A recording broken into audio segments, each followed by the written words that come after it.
Missed Friday's show? Here's the recap, presented by Honda. Hi, Rich. He made it here. He is here. Made it. Draped in purple. Yep. Purple's here.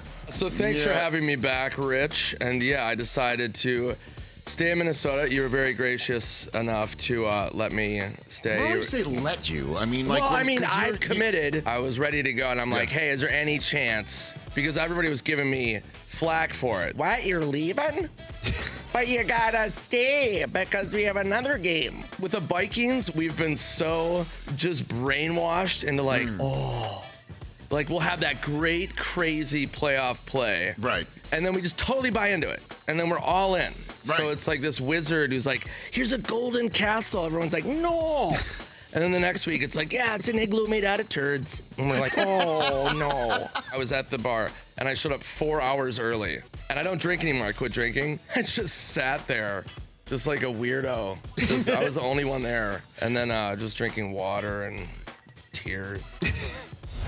He is none other than Chris Mad Dog Russo. How are you, Christopher? Hello there, Richard. How's my main man? Good? I am doing fine. What do you think of the trash can stuff or the buzzing stuff and all this stuff? The Astros, what a joke. How come the Astros haven't said a word in the last 5-6 days? All Bregman does is hang out at Craig's in Hollywood. Altuve, Correa, Springer, and of course Gurriel all cheated their rear ends off, and I haven't heard a word out of them. You know, they're an arrogant, cocky team, and not a peep. And the Astros are going to have to figure out as a group, the players, how they're going to handle this the first day of spring training. They can't ignore it forever.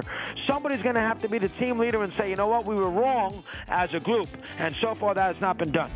Mike Holmgren here on The Rich Eisen Show. When did you hire Andy Reid? Well, Andy actually was my first hire. Right away, our personalities clicked. I knew then, this guy's going places. I just texted him the other day. I said, listen, congratulations, go get it. But I said, you got to do something about your mustache. It's really a little over the top. Well, I mean, you can also speak from experience on that front, right? About how to maintain and yeah, I mean, because at least mine is a little controlled. Text me back, you know, I did look at my press conference. It is a little bushy. I got a little. Geez. Imagine going into a game and being like, okay, even if we're up by 24, we do not have this. We do not have this, all right? I mean, it just shows you how key momentum is, you know? It's a fickle how important, beast. And it was so early in the game, too. They went up so fast, and Mahomes was like, we got this. He was all fired up. When I was at the bar, the corner bar in Minneapolis. Ladies and gentlemen. And there was one Houston fan. I was watching the game, and this guy, and it was just this dude. He had jersey on and everything, and I'm watching this guy, and he was really polite, and he was excited, and then just deflated. And I paid for his tab. Did you really? Yeah, I go, yeah, put that guy's tab on mine. Whatever he wants for the rest of the. Is that because he also was having water just like you?